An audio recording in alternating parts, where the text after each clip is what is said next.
Dear believer, have you ever stopped to consider why you believe what you believe? Have you ever thought about why you chose the religion you chose? Why do you believe in Jesus Christ as the only means to eternal salvation, and not in karma or reincarnation? Why do you believe that Allah is the one true God and Muhammad is his prophet, and not in the Four Noble Truths of the Buddha? Why do you hold to the Torah as the only revealed Word of God, and not the Bhagavad Gita? Dear believer, do you ever wonder why your heaven resembles a utopian earth, and is composed of the same base elements found right here on this planet? Do you ever wonder why your deity governs within a power structure that resembles that of the specific time and place in which your holy text was written? Do you ever wonder why your God looks just like you, or the animals with whom you share the planet? Dear believer, is the faith you practice the dominant one within your culture? Do you not find it at least a little suspicious that the overwhelming majority of all religious believers adopt the religion of the society into which they were born, yet remain convinced they've lucked out or been divinely admitted into the one true faith?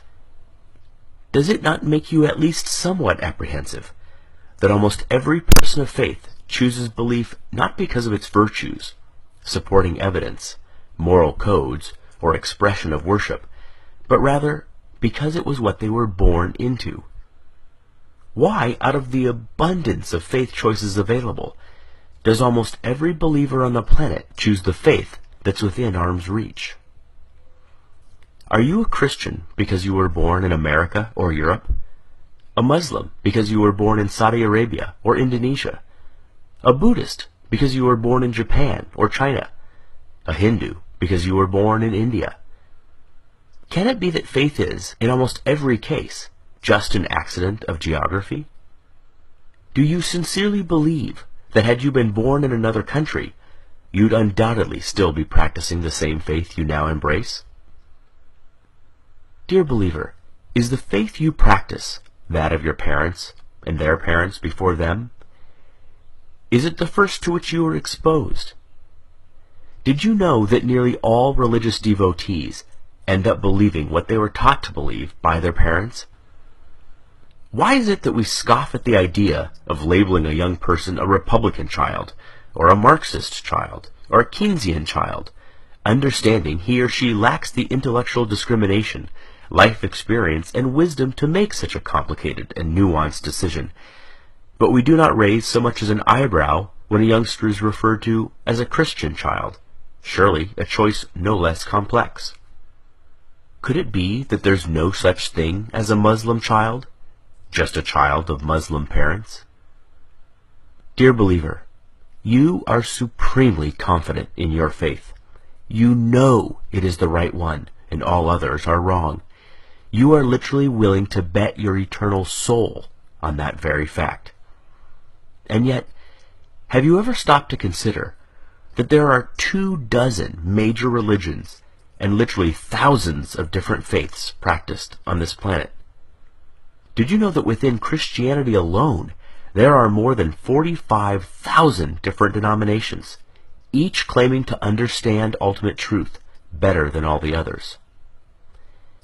Do you realize that each member of every faith practiced is just as devout, just as sincere, and their conviction every bit as sure as yours?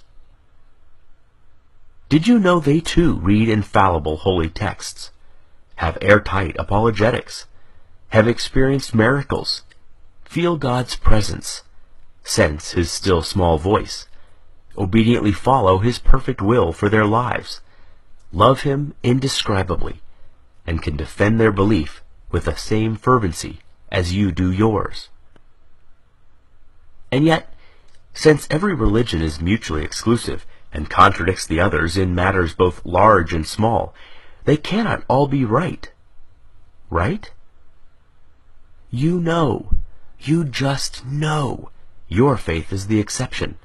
And yet, if every member of every faith feels just as you do, what are the odds you're right? Dear believer, I've often been told that my unbelief is a guarantee of missing out on heaven and ending up in hell. But who's heaven? Who's hell? I've often been told that I should, just to be safe, accept God. After all, what have I got to lose? But who's God? Given so many options, aren't I more likely to choose incorrectly? Might not I be better off wagering on no God rather than on the wrong God? You put it to me, what if you're wrong? But what if you're wrong? What if, rather than Jehovah, Allah is the one true God, or Shiva, or Wu-Tan, or some god on the other side of the planet you've never even heard of yet? The truth is, you already know what it's like to be an atheist in regards to every other faith but your own. It's clear to you that adherents to other faiths are mistaken, deluded, or deceived, but they think the same of you. The way you view them is exactly the way they view you. Every devout Hindu has embraced his faith for the exact same reasons you have embraced yours. Yet you do not find his reasons compelling, nor do you lose sleep at night, fearing that if you die, you'll wake up in his hell. Given this, is it so hard to see why some of us just take our atheism one God further? Believer, if you honestly value the truth above all things as you claim, as I truly know you do, you must confront these fundamental questions. Far better, Carl Sagan said, to embrace a hard truth than a reassuring fable.